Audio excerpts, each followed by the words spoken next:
भागवतम स्कंद द्वितीय अध्याय पंचम समस्त कारणों के कारण श्लोक संख्या 11 शब्दार्थ और तात्पर्य इस डिवाइन ग्रेस ऐसी भक्ति वेदांत स्वामी प्रभुपाद के द्वारा ये न स्वरोचिषा विश्वम रोचितम रोचयाम्यहम यथार्कोग्निर्यथा सोमो यथर्क्षग्रह तारका शब्दार्थ ये न जिनके द्वारा स्वरोचिषा अपने तेज से विश्वम सारा जगत रोचितम पहले से रचा हुआ रोचयामी प्रकट करता हूँ अहम मैं यथा जिस तरह और कहा सूर्य अग्नि अग्नि यथा जिस तरह सोमः चंद्रमा यथा जिस तरह वृक्ष आकाश ग्रह प्रभावशाली लोक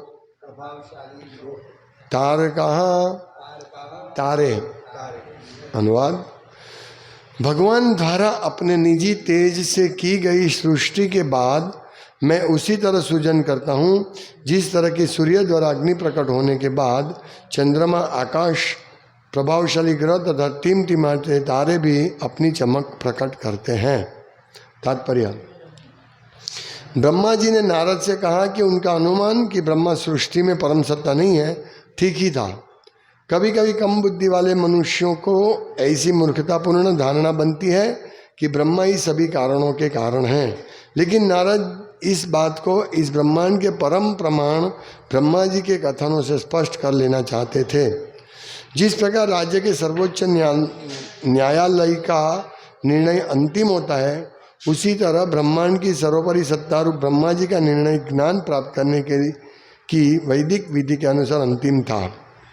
जैसा कि हम पिछले श्लोक में पहले स्पष्ट कर चुके हैं, नारद जी मुक्तात्मा थे, अतः वे कोई ऐसे अल्पज्ञ व्यक्ति न थे जो झूठे भगवान या भगवानों को मनमाने ढंग से स्वीकार कर लेते। वे अपने को अल्पज्ञ के रूप में प्रस्तुत कर रहे थे, किंतु बुद्धिमानी के साथ संदेह को प्रस्तुत कर रहे थे, जिसका स्पष्टीकरण परम प्रमाण द्वारा हो, जिससे अज्ञानी लोग इसको समझ सकें और सृष्टि तथा सृष्टा की जटिलताओं के विषय में सही सही जानकारी प्राप्त कर लें। इस श्लोक में ब्रह्मा जी अल्पज्ञों की गलत धारणा को स्पष्ट कर देते हैं और पुष्टि करते हैं कि वे विश्व की विविधता का सृजन भगवान श्री कृष्ण के प्रकाशमान तेज द्वारा उत्पन्न की गई सृष्टि के बाद करते हैं। ब्रह्मा जी ने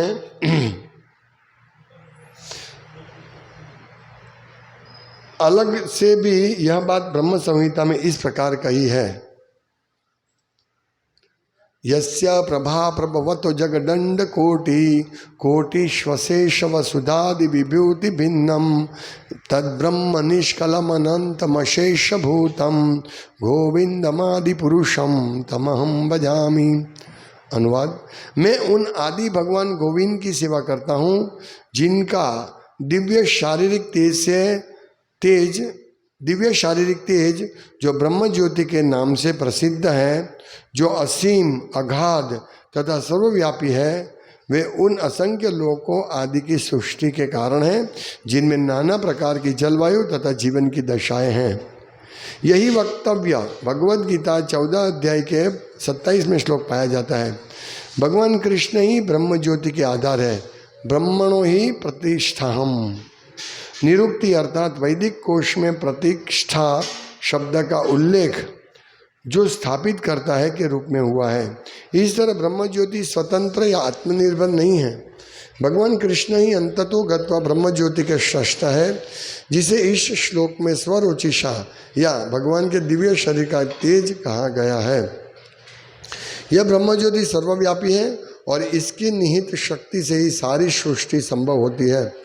अतएव वैदिक स्तोत्र घोषित करते हैं कि जितनी वस्तुओं का अस्तित्व है वे ब्रह्म ज्योति द्वारा धारित है। सर्वम खल्विदम ब्रह्म। इस प्रकार सारी सृष्टि का बीज ब्रह्म ज्योति है और यही असीम तथा अगाध ब्रह्म ज्योति भगवान द्वारा स्थापित की जाती है। अतएव भगवान श्री कृष्ण ही सारी सृष्टि के परम कारण है। अहम सर्वस्य प्रभव। हमें यह अपेक्षा नहीं करनी चाहिए कि भगवान लोहार की तरह हथौड़े तथा अन्य औजारों से सृजन करते होंगे। वे तो अपनी शक्तियों से सृजन कार्य करते हैं। उनकी बहुगणित शक्तियाँ हैं। परास्य शक्तिर्विविधेव श्रूयते।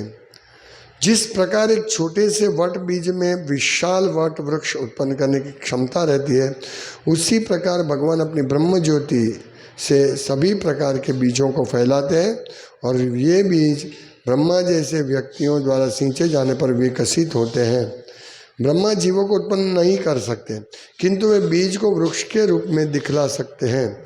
जिस प्रकार माली जल से सींच कर पौधों को तथा अमराइयों को बड़ा बनाता है, यहाँ पर दिया गया सूर्य का उदाहरण अत्यंत उपयुक्त है। भौतिक जगत में सूर्य ही समस्त प्रकाश का यथा अग्नि, बिजली, चंद्रमा की किरणों इत्यादि का कारण है। आकाश के सारे ज्योतिष का सूर्य की सृष्टियाँ हैं। सूर्य ब्रह्म ज्योति का सृजन है और ब्रह्म ज्योति भगवान का तेज है। इस प्रकार सृष्टि का अंतिम कारण भगवान है। ओम ज्ञान तिमिरान्धस्य ज्ञानञ्जनशलाकया चक्षुरुन्मीलितं येन तस्मै श्री गुरुवे नमः।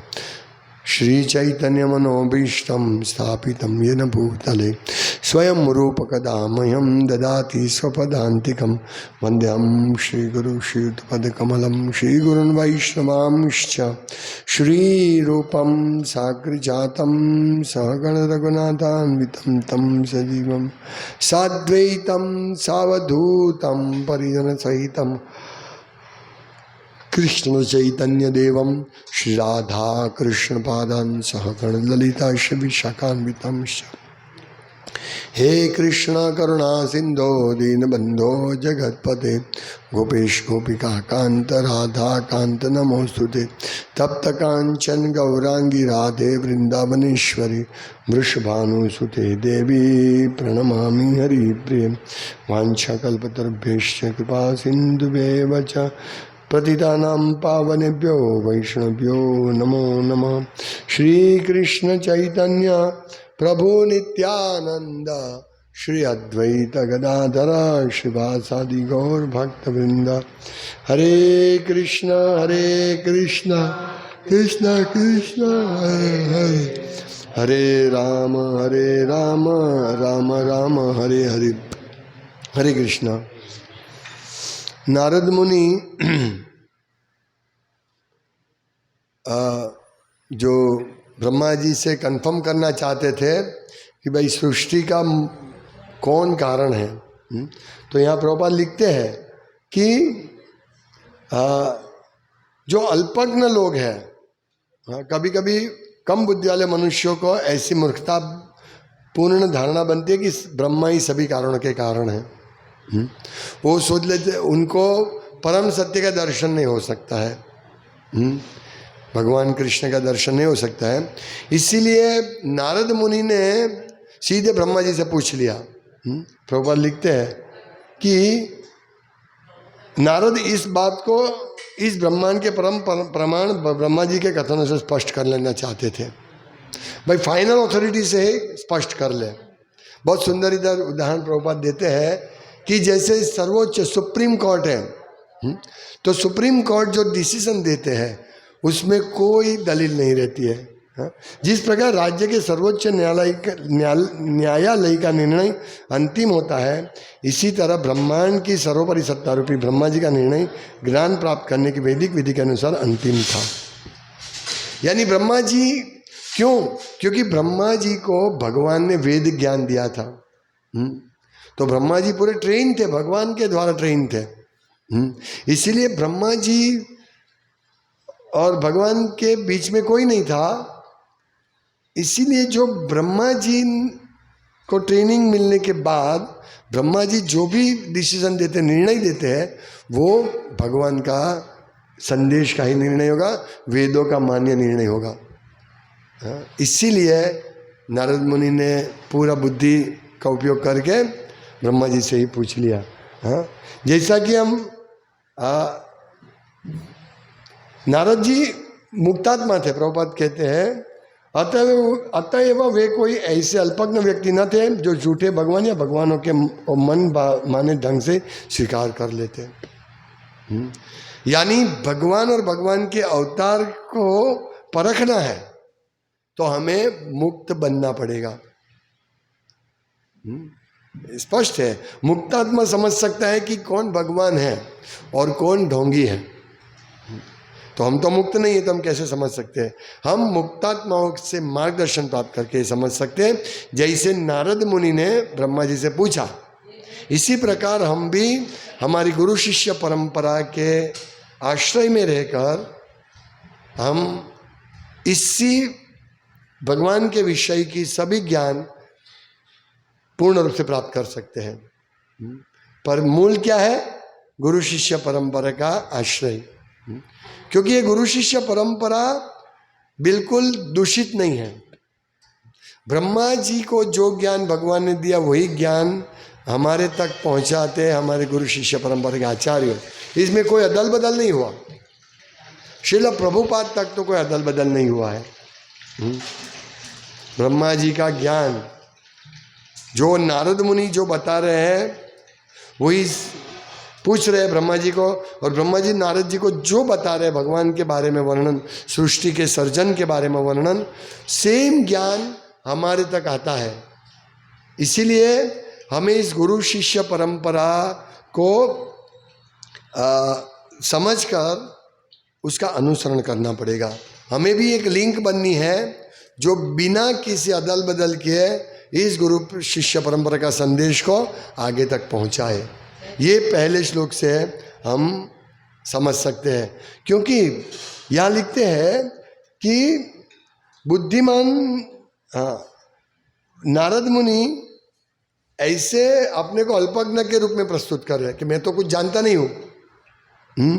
वे अल्पज्ञ के रूप में अपने को प्रस्तुत कर रहे थे, किंतु बुद्धिमानी के साथ संदेह को प्रस्तुत कर रहे थे।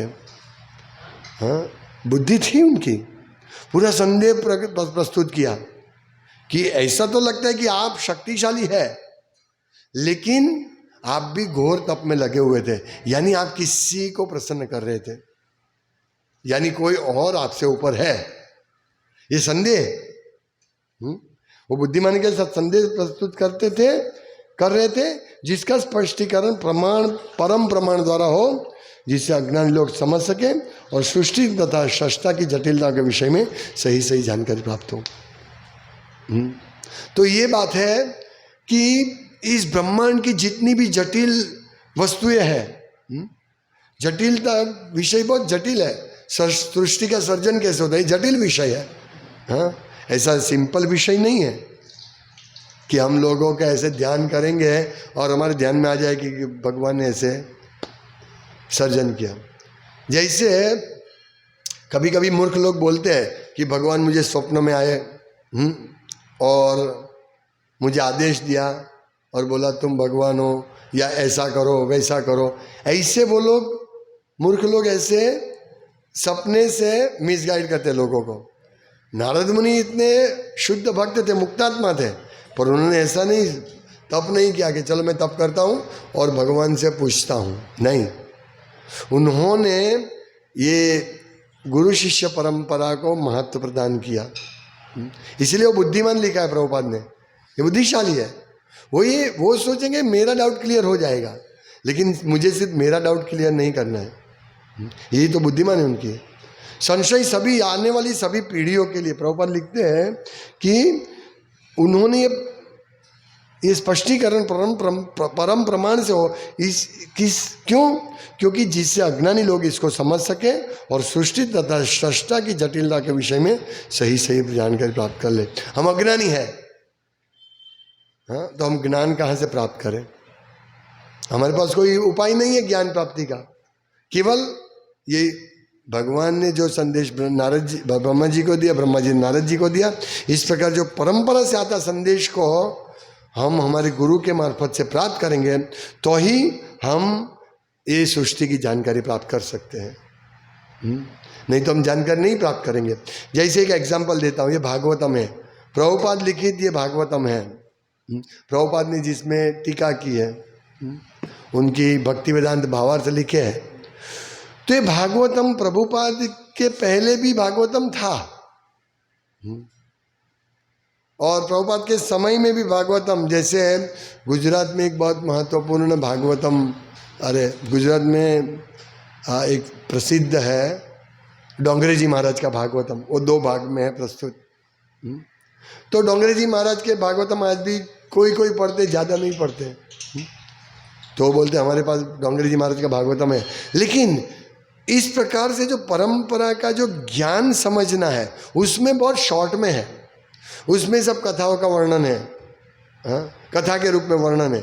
लेकिन यहाँ तत्व ज्ञान के रूप में और कथा दोनों के रूप में, जैसा व्यासदेव ने नारद जी की आज्ञा से भागवतम लिखा, वैसा ही भागवतम हमारे सामने प्रस्तुत किया प्रभुपाद ने। नहीं तो भागवतम तो उपलब्ध है, ये गोरखपुर का भागवतम भी है, डोंगरे जी महाराज का भागवतम भी है, और भी बहुत सारे लिखा होगा, पर ये सिर्फ अनुवाद है श्लोकों का। हम लोग तो इसमें इसकी जटिलता में प्रवेश कर रहे हैं, भगवान के विज्ञान की जटिलता में प्रवेश करने के लिए प्रभुपाद ने हमको ये सिखाया है, ये भक्ति वेदांत तात्पर्य दिया। इसीलिए ये भागवतम महत्वपूर्ण है। भक्ति वेदांत प्रभुपाद का भागवतम, ये 18 ग्रंथों में 12 स्कंद का भागवतम प्रभुपाद ने जो लिखा है, वो हमें परंपरा का ज्ञान जो व्यासदेव को नारद जी ने बताया, नारद जी ने ब्रह्मा जी से साक्षात स्वयं ब्रह्मा जी से पूछा, और यही ज्ञान, जिसमें फिर कोई संशय नहीं रहेगा, यही ज्ञान आज हम लोग पढ़ रहे हैं भक्ति वेदांत तात्पर्य के साथ। यदि हम सिर्फ इतना ही पढ़ते अनुवाद तो हमारी समझ में नहीं आता, इसीलिए तात्पर्य पढ़ना बहुत आवश्यक है। इसीलिए हम तात्पर्य के प्रमाण से ये पूरे जटिल विषय को समझने का प्रयास कर रहे हैं। पहला पॉइंट। अभी दूसरा पॉइंट कि ब्रह्मा जी ये स्पष्ट कर देना चाहते थे सबको कि भाई देखो, तुमको ऐसा लगता है, नारद जी को बता कि आपको ऐसा लगता है कि मैंने सर्जन किया, नहीं, भगवान द्वारा अपने निजी तेज से की गई सृष्टि के बाद मैं उसी तरह सर्जन करता हूं। किस तरह? जिस तरह के सूर्य द्वारा अग्नि प्रकट होने के बाद चंद्रमा, आकाश, प्रभावशाली ग्रह तथा टिमटिमाते तारे भी अपनी चमक प्रकट करते हैं। यानी ब्रह्मा जी पहले ही श्लोक में क्लियर कर देते हैं। पहले श्लोक में उन्होंने प्रशंसा की कि भाई नारद जी, पहले 2 ब्रह्मा ने तो प्रशंसा की कि बहुत अच्छा कि अभी मैं बारीकाई से भगवान के इस विषय को, सृष्टि के विषय को मैं प्रस्तुत करने का प्रयास करूंगा। फिर यहाँ ब्रह्मा जी कहते हैं अभी सृष्टि का सर्जन कैसे होता है और शुरुआत करते हैं कि मैंने कुछ नहीं किया, पहले भगवान की ब्रह्म ज्योति से सर्जन होता है और फिर मैं गौण सर्जन करता हूँ, ये क्लियर कर देते हैं ब्रह्मा जी। और किस प्रकार? जिस प्रकार अर्क सूर्य पहले प्रकाश प्रकट करता है और वो प्रकाश से चंद्र, अन्य ग्रह ये प्रकाशित होते हैं बाद में, पहले सूर्य का प्रकाश। इसी प्रकार ये विश्व का सर्जन होते हैं ब्रह्म ज्योति के द्वारा, और ब्रह्म ज्योति इस पूरे विश्व का कारण है, ब्रह्म ज्योति। और ब्रह्म ज्योति क्या है? भगवान की अंग कांति।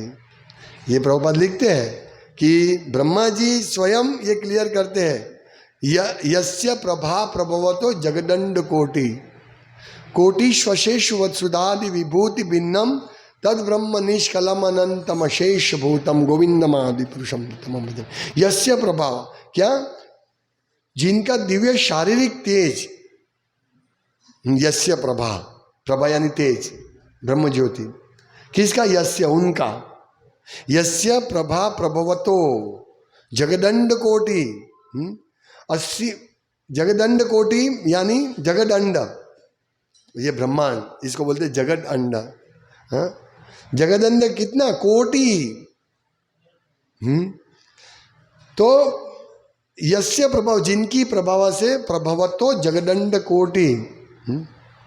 तो ये जिनकी अंग ज्योति से, ब्रह्म ज्योति से करोड़ों ब्रह्मांड सृजित होते हैं, हाँ, जो अगाध असीम, जो ब्रह्म ज्योति के नाम से प्रसिद्ध है, जिनका शारीरिक तेज जो असीम अगाध तथा सर्वव्यापी है, उन असंख्य लोकों आदि की सृष्टि के कारण है। हाँ, कौन? ब्रह्म ज्योति। और वो ब्रह्म ज्योति की क्या है? यस्य प्रभा, उन जिनकी प्रभा है वो भगवान गोविंद को मैं प्रणाम करता हूँ, ये ब्रह्मा जी कहते हैं, क्लियर कर देते हैं कि भाई ये जो करोड़ों ब्रह्मांड है, तुम तो एक ही ब्रह्मांड की बात कर रहे हो, मैं तो करोड़ों ब्रह्मांड की बात कर रहा हूँ। वो कोटि ब्रह्मांड, जगदंड कोटि, उनका सर्जन ब्रह्म ज्योति से होता है। और वो ब्रह्म ज्योति जिनकी अंग कांति है, वो गोविंद को मैं भजन करता हूँ। ये तो ये बात है। और यही बात कि ब्रह्म ज्योति क्या है ये बताते हैं भगवद गीता के 14 अध्याय के 27वें श्लोक में। हाँ, ब्रह्मणो ही प्रतिष्ठा हम, ये ब्रह्म ज्योति का कारण मैं हूं, इसको स्थापित मैं करता हूं। ऐसा नहीं निराकार ब्रह्म ज्योति भगवान को प्रकट करते हैं, नहीं, जैसे मायावादी लोग मानते हैं। वो क्या बोलते हैं? ब्रह्म सत्य जगत मिथ्या। वो क्या बोलते हैं? ब्रह्म सत्य है, वो ब्रह्म निराकार ब्रह्म सत्य है और जगत पूरा मिथ्या है, और भगवान कृष्ण का शरीर भी मिथ्या है। वो मूल भगवान कृष्ण के ऊपर ब्रह्म ज्योति है। लेकिन यहाँ ब्रह्मा जी ये क्लियर कर देना चाहते थे, मायावादी सहित सबको, कि देखो भाई, ब्रह्म ज्योति परम कारण नहीं है, क्योंकि भगवान भी स्वयं भगवद गीता में कहते ब्रह्मणो ही प्रतिष्ठा हम। ये ब्रह्म ज्योति जो तेज इतना दिख रहा है, निराकार तेज, हाँ, वो सब का कारण मैं हूँ, ब्रह्मणो ही प्रतिष्ठा हम। तो प्रतिष्ठा नहीं स्थापित करते, तो किसको स्थापित करते? ब्रह्म को, यानी ब्रह्म ज्योति को कौन स्थापित करते? भगवान। तो भगवान कृष्ण ही अंततो गत्वा ब्रह्म ज्योति के सृष्टा है, जिसे इस श्लोक में स्वरोचिषा या भगवान के दिव्य शरीर का तेज कहा गया है। या लिखा है ना, ये न स्वरोचिषा, तो ये न जिनके द्वारा, स्वरोचिषा अपनी ब्रह्म ज्योति से, अपने तेज से, हाँ, विश्वम रोचितम, क्या बता? विश्व बनाते हैं, रोचितम यानी सर्जन करते हैं, हाँ, रोचितम, विश्वम रोचि, सारा जगत पहले से ही रचा हुआ है भाई, हाँ, मैंने कुछ नहीं किया। ये तो ब्रह्मा के, अरे ब्रह्मा जी कहते हैं कि ये सब रोचित, हाँ, ये न रोचि स्वरोचिषा, उन्होंने अपने रोचित किया, ये किया है, सर्जन किया है, फिर मैं इसका सर्जन कर रहा हूँ। तो ये तो ये ब्रह्म ज्योति कितनी पावरफुल है, सोचिए। भगवान के अंग से ब्रह्म ज्योति इतनी पावरफुल है कि करोड़ों कोटि कोटि, करोड़ों करोड़ों ब्रह्मांड जिनकी ब्रह्म ज्योति से सृजित हुआ है, तो वो कैसे होंगे? जिनके अंग से ये ब्रह्म ज्योति निकलती है, वो कैसे होंगे? है ना, हम एक बड़ी फ्लड लाइट देखते हैं, पूरे मैदान को प्रकाशित करने फ्लड लाइट देखते हैं, ओ ये फ्लड लाइट से पूरा मैदान प्रकाशित हो गया। लेकिन वो फ्लड लाइट का प्रकाश तो यहाँ लिखा है ना, ये सब जो भी है, हाँ, ये जो जितनी भी ब्रह्म ये सब है, कहाँ लिखा है? वो सब सूर्य चंद्र तारा इलेक्ट्रिसिटी, ये सब सूर्य की तेज से होता है, और सूर्य अपना तेज ब्रह्म ज्योति से प्राप्त करता है। तो देखिए, ऐसे एक सूर्य जिसका तेज इतना असीम अगाध है कि सूर्य 1,00,000 योजन यानी 12 लाख किलोमीटर पृथ्वी से दूर है, फिर भी हम गर्मी प्राप्त करते हैं, प्रकाश प्राप्त करते हैं, 12 लाख योजन के दूर होने के बावजूद भी।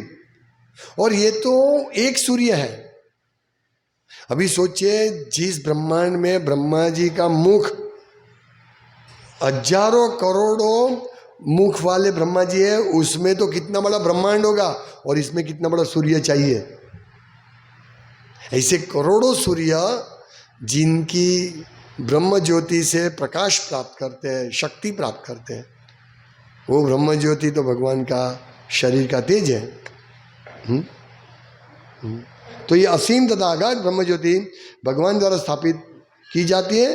अतएव यहाँ देखिए लिखते हैं, बहुत सुंदर लिखते हैं कि वैदिक स्तोत्र घोषित करते हैं कि जितनी वस्तुओं का अस्तित्व है वे ब्रह्म ज्योति द्वारा धारित है। सर्वम खल्वम इदम ब्रह्म, ये जो भी वस्तु है ब्रह्म ज्योति धारित करती है, ब्रह्म ज्योति द्वारा धारित है। और इस प्रकार सारी सृष्टि का बीज ब्रह्म ज्योति है और यही असीम तथा अगाध ब्रह्म ज्योति भगवान द्वारा स्थापित की जाती है। अतएव भगवान श्री कृष्ण ही सारी सृष्टि के परम कारण है। इसीलिए भगवद गीता में भगवान कहते हैं अहम सर्वस्य प्रभवः, मेरे से ही सब कुछ सर्जन होता है। तो ब्रह्मा जी तो एक गौण सर्जन करते हैं और ऐसे करोड़ों ब्रह्मा हैं। तो एक तीसरा, ये दूसरा पॉइंट हो गया। अभी तीसरा पॉइंट क्या है, हमें ऐसा नहीं समझना चाहिए कि प्रभुपाद कहते हैं कि जैसे हमें ऐसी अपेक्षा नहीं करनी चाहिए कि भगवान लोहार की तरह हथौड़े तथा अन्य औजार से सृजन करते हैं। सर्जन, जैसे ये बिल्डिंग बनता है तो इसमें कितने लोग लगते हैं, इंजीनियर, स्ट्रक्चरल डिज़ाइनर, पिकड़िया, मेसन, ये सब लगे रहते हैं। तो मेहनत करनी पड़ती है ना, इतना ये बिल्डिंग बनाने के लिए कितना दिन लगता है। तो ऐसे हमें ब्रह्मांड का सर्जन इस प्रकार भगवान नहीं करते हैं। परास्य शक्तिर विविधेव श्रूयते, भगवान की अनेक शक्ति है। परास्य शक्तिर विविधेव श्रूयते। और स्वाभाविक ज्ञान बल क्रिया च, वो ऐसी शक्ति है कि अपने आप लगता है कि सर्जन हो रहा है। प्रभुपाद कहते हैं जिस प्रकार एक छोटे से वट बीज से पूरा विशाल वट वृक्ष तैयार होता है, तो ये भगवान की शक्ति है। हाँ? उसी प्रकार भगवान अपनी ब्रह्म ज्योति से सभी प्रकार के बीजों को फैलाते हैं और ये बीज ब्रह्मा जी जैसे व्यक्ति द्वारा सींचे जाने पर विकसित होते हैं। यानी ब्रह्मा जी को जैसे भगवान विष्णु बीज देते हैं, यानी आत्मा, जीव, जो जीव है वो तो प्रदान तो भगवान कृष्ण करते हैं। अहम बीजप्रद पिता सर्व योनिषु कौन्तेय, मैं सभी योनियों का बीज प्रद तो मैं देता हूँ। तो ब्रह्मा जी और प्रकृति ये सब तो इस बीज को लेकर सिंचन करके और सृष्टि का सर्जन करते हैं, मतलब विविध प्रजा का सर्जन करते हैं। जड़ ने चेतन करे। हाँ, जड़ को, जैसे शरीर जड़ है तो हमको ये शरीर जड़ शरीर मिला है, लेकिन उसके अंदर का जो बीज है वो ब्रह्मा जी ने नहीं दिया, वो बीज भगवान देते हैं। तो ये समझना है। तो लिखा है कि भगवान अपनी ब्रह्म ज्योति से सभी प्रकार के बीजों को फैलाते हैं और ये बीज ब्रह्मा जी जैसे व्यक्तियों द्वारा सींचे जाने पर विकसित होते हैं। ब्रह्मा बीजों को उत्पन्न नहीं कर सकते, किंतु वे बीज को वृक्ष के रूप में दिखला सकते हैं। जिस प्रकार माली जल से सींच कर पौधों तथा अमराइयों को बड़ा बनाता है, तो ये माली पानी देता है। हाँ, फिर माली, हाँ माली देखो कितना बढ़िया उगा, लेकिन माली पानी बीज को देता है और बीज माली नहीं बनाया। बीज वो बाहर से लाके बीज बोता है और फिर बीज से बड़ा ये होता है, पौधा होता है। तो पौधा बड़ा बनता है तो माली का कोई कमाल नहीं, माली सिर्फ सिंचन करता है। इसी प्रकार ब्रह्मा जी सिंचन करते हैं। तो भौतिक जगत में सूर्य ही समस्त प्रकाश का यथा अग्नि, बिजली, ये बिजली है मैं बता रहा था, बिजली तो आज ये तेज है, ट्यूबलाइट का तेज, फ्लड लाइट का तेज, जो पूरे अलग अलग जगह शहर में व्याप्त है, तो वो किरणों इत्यादि का कारण कौन है? सूर्य। और आकाश के सारे ज्योतिष का सूर्य की सृष्टियां हैं। ये सूर्य के शक्ति, प्रकाश और उष्मा से ये सब ग्रह अपने वायुमंडल में स्थित रहते हैं। ये सूर्य समस्त राजा, समस्त ग्रहों के राजा है सूर्य को। वो क्या श्लोक है ब्रह्म संहिता में? हाँ, राजा समस्त सुर मूर्ति रशेष तेजा। ये यस्य भ्रमति संवृत काल चक्रो, यस्याज्ञया भ्रमति संवृत काल चक्रो। जिनकी आज्ञा से सूर्य काल चक्र में, एक चक्र में घूमते रहते हैं। यस्याज्ञया भ्रमति संवृत काल चक्रो जीवंती लोम विलजा जगत, नहीं, हाँ, यस्याज्ञया भ्रमति संवृत काल चक्रो, जिनके, हाँ, फिर राजा समस्त सूर्य मूर्ति रशेष तेजा। वो समस्त इसका ये राजा है सूर्य। तो यही बताया है कि भौतिक जगत में सूर्य ही समस्त प्रकाश का, यथा अग्नि बिजली चंद्रमा की किरणों इत्यादि का कारण है। आकाश के सारे ज्योतिष सूर्य की सृष्टियां हैं। सूर्य ब्रह्म ज्योति का सृजन है और ब्रह्म ज्योति भगवान का तेज है। इस प्रकार अंतिम कारण भगवान है और कोई नहीं है। स्पष्ट क्लियर बात। ये श्लोक में ब्रह्मा जी ने पहले से ही क्लियर कर दिया कि देखो जी, कोई स्पेकुलेशन करने की आवश्यकता नहीं है। जैसे वैज्ञानिक स्पेकुलेशन करते हैं ये ब्रह्मांड का सर्जन ऐसे धड़ाका हुआ, ये मूर्खता जैसी बात है। चलो हम रेत, ईंट, कपची, सीमेंट, पानी मिक्स कर देते हैं और एक धड़ाका कर देते हैं, क्या सर्जन होगा? ये तो मूर्खता। एक छोटा सा बच्चे को भी मालूम है कि इस प्रकार धड़ाका होने से कुछ सर्जन नहीं होता है। हाँ, ये तो ब्रह्म ज्योति जो भगवान के शरीर की अंग कांति है उसकी कृपा से, वो भगवान ही है ब्रह्म ज्योति। ब्रह्मेति परमात्मेति भगवान इति शब्दते। तो ब्रह्म ज्योति भगवान के से अभिन्न है और वही सब सृष्टि के कारण है। ऐसे कोई धड़ाका बिग बैंग थियरी नहीं है। तो वैज्ञानिक देखो उनका दिमाग कितना दूषित है कि वो सही कारण को ढूंढ नहीं सकते हैं। चंद्रमा किसने बनाया, सूर्य किसने बनाया, वो नहीं ढूंढ सकते। ब्रह्मा जी सबसे बड़ा वैज्ञानिक है और वो बताते देखो जी ये मेरा सूर्य चंद्र ये सब भगवान की सृष्टि है, इसका सर्जन है। मैं ये भगवान बीज देते, मैं इसको बड़ा करता हूँ, बस मेरा यही कार्य है। क्लियर कट बात। मैं कुछ नहीं है भाई ये ब्रह्मा जी सूर्य बनाए चंद्र, नहीं, बीज तो भगवान ने दिया। बीज भगवान ने दिया, फिर मैं इसको बड़ा कर रहा हूं। तो ये इस प्रकार से हमारी चेतना, हम जो भी कुछ करते हैं, जो भी देखते हैं, तुरंत हमको ये सोचना चाहिए ये तो भगवान का सर्जन है। इसीलिए भक्त कभी भी गलत कार्य नहीं करता। सब चीज़ देखते हैं, हाँ वो भगवान का सर्जन समझते हैं, जो भी है वो, हाँ ये मेरा नहीं है, ये भगवान का है।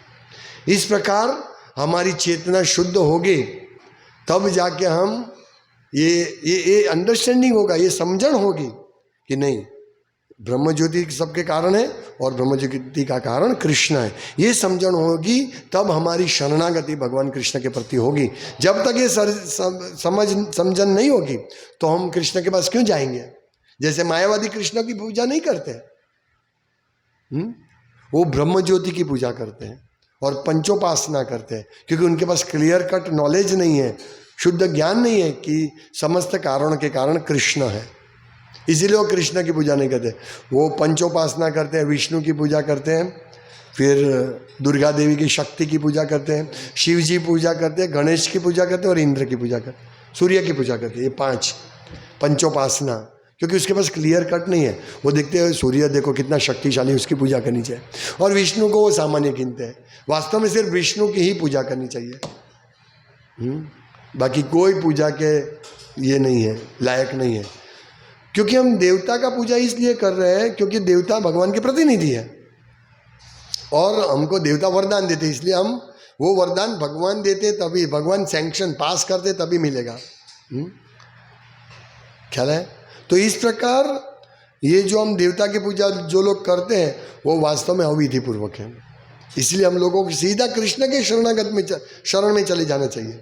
और ये शरणागति भक्तों का प्राण है। शरणागत होना। इसीलिए भक्त रोज प्रतिदिन भगवान को प्रणाम करते हैं। कितनी बात, ये शरणागति का लक्षण है। अपने मस्तक को भगवान के चरण कमल में डाल दिया, हम भगवान आपके दास हैं, आप जो हिसाब से कहेंगे वो हिसाब से हम करेंगे। ये शरणागति का अर्थ है। और ये शरणागति तभी आएगी जब हम इस प्रकार समझेंगे, ये ज्ञान को समझेंगे, तभी शरणागति आएगी। हरे कृष्णा। श्रीमद् भागवतम की जय, शिल प्रभुपाद की जय। वंशाकल्पतरुभ्यश्च कृपा सिन्धुभ्येव च पतितानां पावनेभ्यो वैष्णवेभ्यो नमो नमः। दन्ते निधाय तृणकं पद्य निपत्य कृत्वा च